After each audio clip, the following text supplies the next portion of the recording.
our GC podcast. We go ahead and do everything, as soon as possible afterwards. And then those corneas, after they get recovered, we ship them back to San Antonio towards our headquarters. They get processed, they get reevaluated, they do multiple testings to make sure that they're safe for transplant. And they'll be transplanted within 14 days. Hello, Rio Grande City, and welcome back to the City of Rio Grande City Lunch Break Podcast with me and Melinda. My name is Becky Rubio. And I'm Melinda Gomez.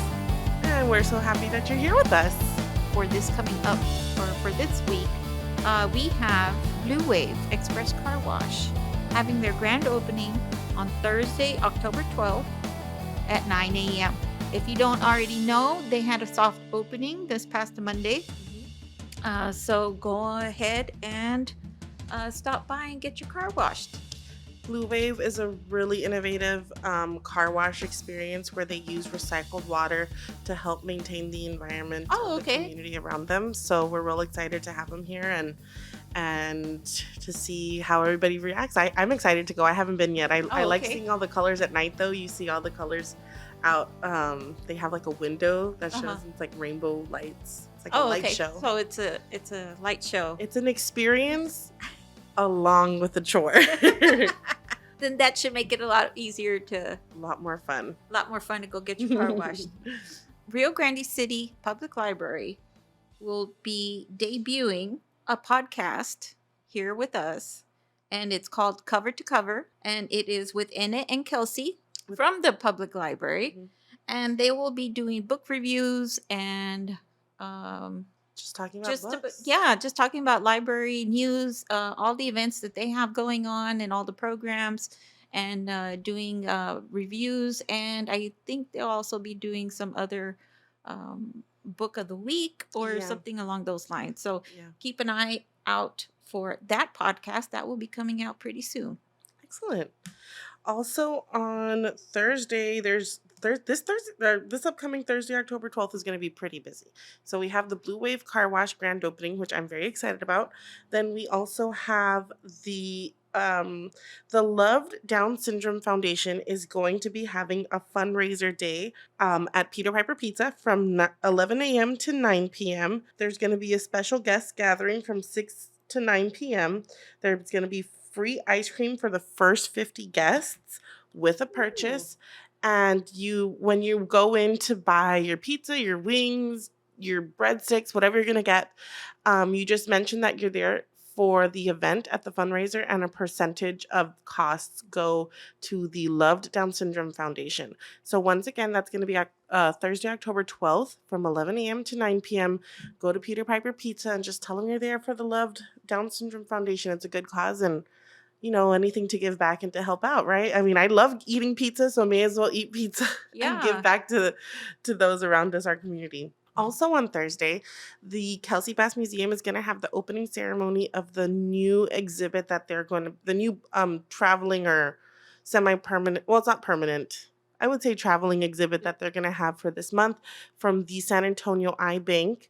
It's an altar for all those in the Rio Grande Valley that donated corneas to the San Antonio Eye Bank. So that's going to be opening on Thursday, October 12th from 5:30 to 7 p.m. at the Kelsey Bass Museum. So that's coming up also. So we hope to see some people there. Come on by. There's going to be snacks, there's going to be drinks, there's going to be interesting conversation and a lot of information and education. And that brings us into our episode for today, because we sat down with the person who actually the two people who actually set up the exhibit. Yes. Gabby Saldaña and David Saldaña. So looking forward to it. Yeah, it's going to be a great episode. So stay tuned. Hello, I'm Melinda. And I'm Becky. Welcome to the City of Rio Grande City podcast. Join us every week as we explore the stories, people, and places that make this city so special.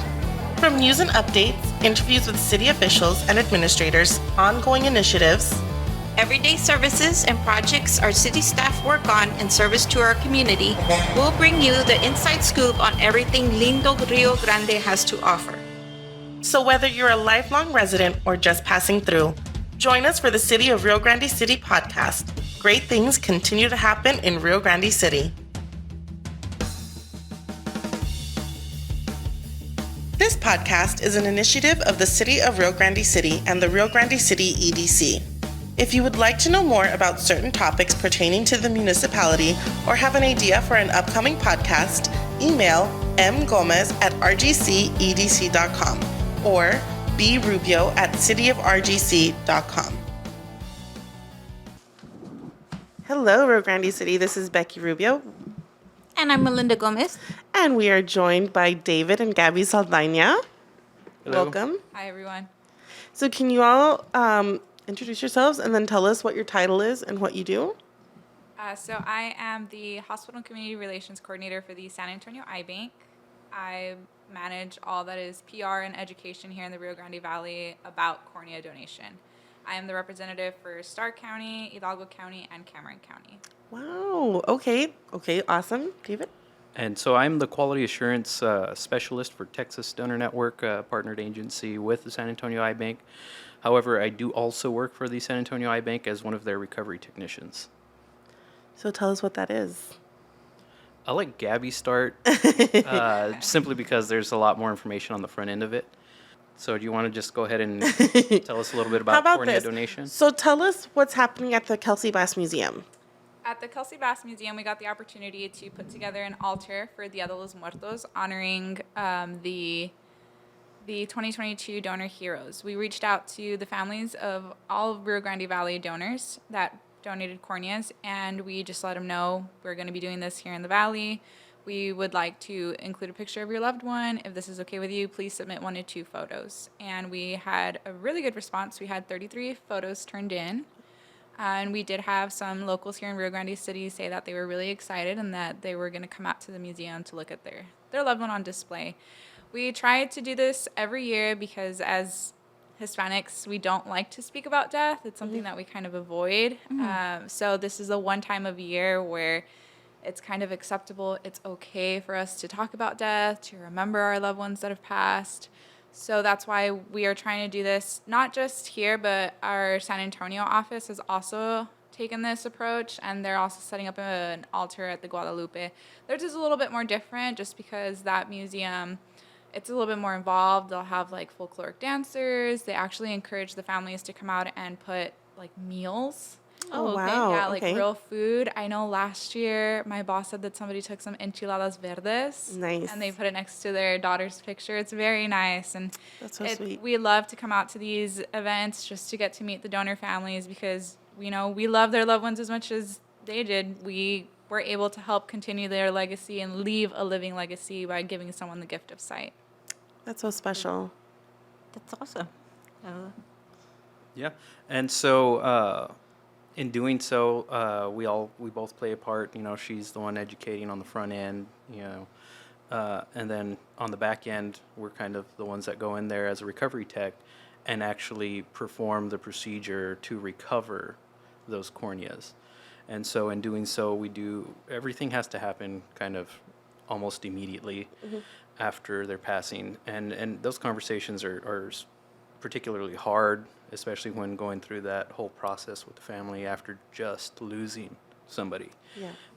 And for them to, you know, want to be able to donate and think of others in a time of loss, you know, is very, very, very moving, very touching, especially for those who receive those gifts. So, like I said, we go ahead and do everything, you know, as soon as possible afterwards. And then those corneas, after they get recovered, we ship them back to San Antonio towards our headquarters. They get processed, they get reevaluated, they do multiple testings to make sure that they're safe for transplant. And they'll be transplanted within 14 days. Wow. Oh, okay. Okay. And so what is like the process of having to like go through all of that? You know, you get like, how do you get contacted, I guess? So we educate hospital staff to never, ever speak to families about donation. We Okay. want to come in as a third-party organization that has no relation with the hospital, just so the family doesn't question, did you really take care of my loved one? Because now you're asking about Oh, right. donation. Okay. So we like to tell the nursing staff, please do not mention donation. They do have these requirements to notify the donation organizations, but we tell them, please don't tell the families that you're calling us, because right away the family starts to spiral. There's so many myths and misconceptions about donation. So we want to be the ones to initiate the conversation. We want to be the ones to address any concerns that the families may have. So the nursing staff, they follow their criteria to alert the donation agency, the appropriate one. Then we evaluate that patient. That's where we find out if the patient is a registered donor or not. And that changes our approach.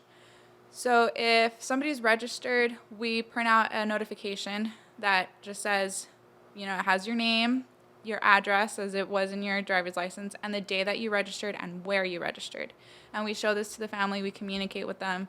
Your loved one chose to do this, and we're here to honor their wishes. We're here to answer any questions that you may have, but we will take you along this process. That's one way. If the individual is not registered, we screen the patient, and that's when we make the decision. No, this patient cannot qualify for donation, or this patient does qualify, and that's when we approach the family. We let them know your loved one has the opportunity to restore sight to two individuals in need. Mm-hmm. These are some of the common myths and misconceptions, and we just let them make an informed decision. We're not here to push donation on anybody. We just want to educate people so they can make informed decisions. And would you say people, once you talk to them, are they open about it? Yes. There is a lot of misconceptions. When we talk about cornea donation, families will kick us out of the room. They'll hang up on us, because they'll say, how dare you? Because they're under the misconception that cornea donation requires the removal of the entire eye. But that's not the case at all. The cornea is the outermost layer of the eye. What we recover is about the size of a dime, and the rest of the eye actually stays intact. And once we communicate that with the families, their attitude changes. Oh, we thought it was the whole eye. Or we let them know, tissue, it's not, your loved one can still have an open casket funeral if they choose to. The skin that's recovered is not head to toe. It's only in specific areas. So, your individual can still have that open casket funeral. You mentioned earlier that it recovers eyesight to two patients. How is that possible? So one person donates 2 corneas. Some individuals can only need 1. Okay. There's times where the entire cornea that we recover, and all of it, is not viable for transplant. And instead of completely discarding the cornea, we can actually cut it down, because there's some individuals that don't need a full corneal transplant, and that's when they get grafts. Okay. Yeah. Interesting. I didn't know that. Is there anything you'd like to include, just to reach out to anybody, Where can somebody contact your organization that they're interested, or is that? We always direct people to DonateLifeTexas.org or DonateLifeAmerica.org. That's where they can put themselves on the registry.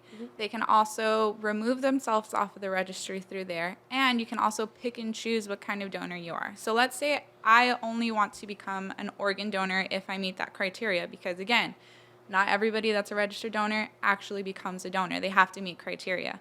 And I only want to be an organ donor. I can actually go on there and pick and choose. I only want to donate my kidneys if that's an option for me. I only want to donate corneas if that's an option. So they can go to Donate Life America. That's where they'll also see stories of donor families, recipient families, information about donation in general, like how right now there's over 100,000 people waiting for a life-saving transplant. The largest stadium in the United States cannot actually hold every single person waiting for a life-saving transplant. Wow. And as far as corneal transplants, what's the demand, for lack of a better For cornea transplant, there's actually not a wait list. Okay. So if an individual needs a transplant, we will be able to provide them with a corneal for transplant. Okay. We operate on a worldwide level. We are partnered with Cornea Gen. So some of the corneas stay here. Some of them go out to overseas. Wherever somebody can receive the gift of sight, we will provide them with the cornea for transplant. Okay. So unlike with organs where you're put on a wait list and you kind of are on there until couldn't be on years, people are on the list. They get them within, I believe it's 30 days. They're able to. It's just depends on the individual. If they're cleared by their physicians, sometimes there's an infection that leads to them needing a corneal transplant. We obviously want them to clear the infection before we provide them with the donated tissue. What about individuals like, I mean, I wear glasses and I use contacts. Could I still donate Yes. my corneas? Yes, so that's actually a very common question when we're doing like donor drives and stuff like that with the community. People will say, well, I wear glasses. How can I be a cornea donor? Like I said earlier, the cornea is the outermost layer of the eye. It has nothing to do with your eye color. It has nothing to do with your retina, your optic nerve, nothing like that. Even the individuals sometimes that are receiving transplants don't fully understand it, and they'll ask their surgeons to find them a donor with like green or blue eyes. Oh my gosh. But that's not the way it works. Okay. So yeah, very few medical conditions will rule you out, but wearing glasses is definitely not one of them. Another big one that we see, especially here in the Valley, is I don't qualify because I'm diabetic. Yeah. Oh, that's a big one. That is I've a heard big one. that. Yeah. And Yeah, that the is diabetic not retinopathy. true. If you're diabetic, you're still very much a candidate for donation for not just corneas, but tissues and organs too. What are some other misconceptions? Like, let's break them down now.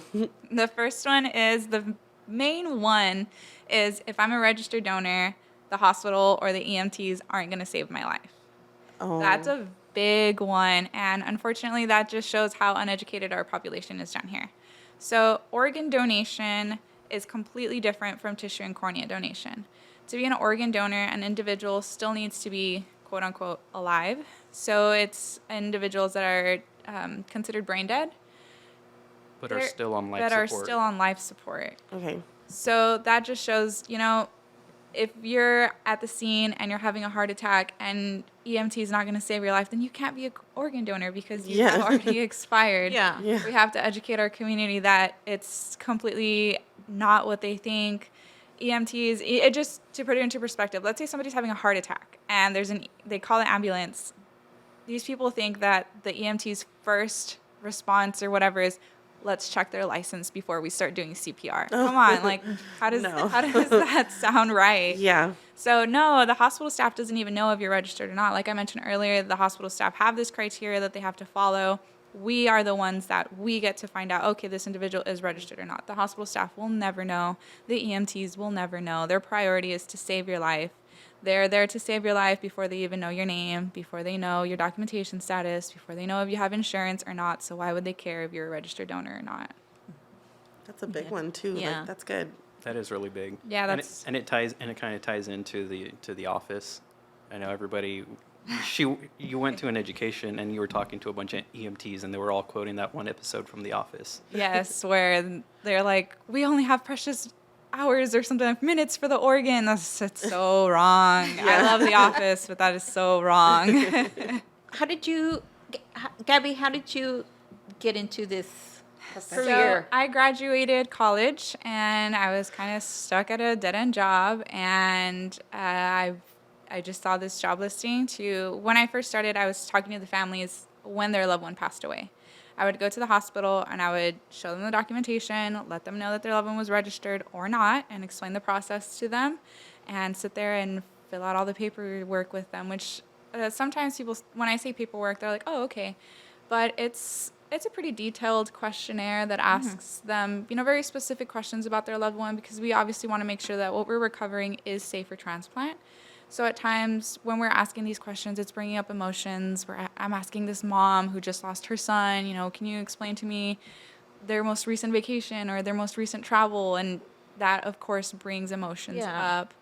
That's how I first started. And then a position opened up with the San Antonio Eye Bank to work on the education side of it. So I'm no longer talking to families when their loved ones pass away. Now I talk to families when I put together events, or I'm going to the hospitals and I'm educating nursing staff on the proper practices to increase donation here in the Valley. Like I said earlier, we never want the hospital staff to talk to the families about donation. We want to come in as a third party. Okay. That's And, how I got started. and David? Well, interesting enough is she's actually the one who got me into it. Okay. So I was working at a hospital In case you as a didn't unit know, clerk. David and Gabby are married. Yes. Just to point that out really quickly. Sorry. You work in the hospital. So yeah, I was working as a CNA or unit clerk at the hospital, and she ended up, finding this job, and she's like, "Hey, you should come over." He said he was got an opening if you're interested, and so I did. I left the hospital, came to work for him. I didn't, fully leave the hospital because the hospital that I was at is one of the ones that were serviced by this organization. So I was in there regularly as well, doing family services coordinating, which is talking to those families immediately after having those conversations. And it's very, very humbling because you get a wide range of emotions. Right. Talking to somebody who just lost their loved one. Some of them are very rewarding, simply because they're just so relieved they're able to find this closure, knowing that their loved one can leave a legacy and help many people even after they're gone. And I would say that's just probably one of the most rewarding things about that job, about that position. But I've since moved to quality, which is a little bit more boring, so I get to make sure everybody's documenting everything properly and make sure all of our ducks are in a row. Yeah.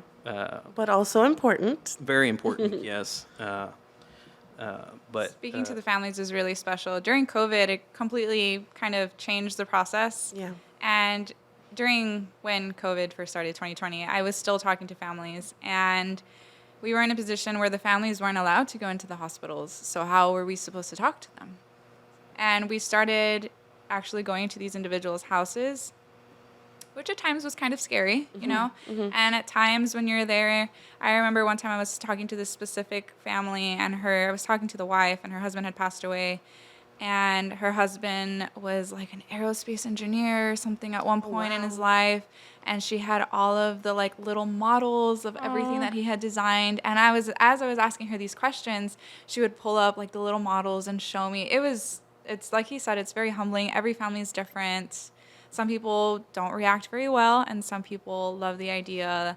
So when you notify a family, your loved one registered, they wanted to do this. Oh, that's my son, always giving, always thinking of others. So it was very nice. Excellent. So once again, the San Antonio Eye Bank, Gabby, with the San Antonio Eye Bank, is going to be setting up an altar to honor all those who have donated their corneas through the San Antonio Eye Bank in the Rio Grande Valley at the Kelsey Bass Museum. And the exhibit should be up. Do you have a date? We're going to try to finish that up by Friday. Okay, got it. So it should be up by the end of this week and ready. We will have an opening ceremony. Make sure to check all of the City of Rio Grande City social media pages, especially the Rio Grande City Kelsey Bass Museum social media pages, to see when the opening ceremony will be. And David and Gabby will be here for that, correct? yes, we will. With their babies? Possibly. Maybe not. David's my cousin, so I get it really excited to see the babies whenever I get a chance. So I'll watch them. But yeah, come on by with any donation questions you guys may have. We're here to answer any questions, comments, concerns. If you were a donor family or a recipient family, we would love to meet you. Yeah.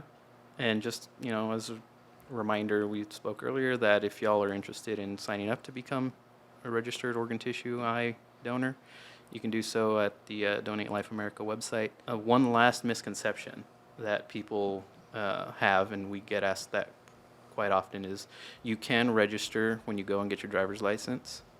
You can do it there, but when you do it there, they register you for everything, full donation. But what people think is when they change their mind and they go back to renew and they don't check yes, they're still registered. The only way to take yourself off of the registry is to actually go onto the website and remove yourself manually from the website. Okay, good to know. Thank you so much for having us. Thank you Thanks being for here. visiting, coming by. Of course. So thank you for being here. Thank you for having us.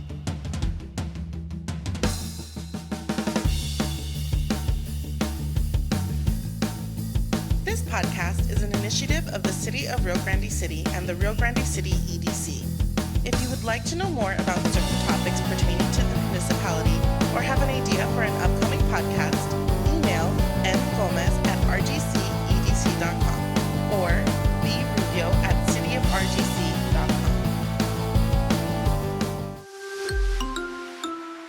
RGC Podcast.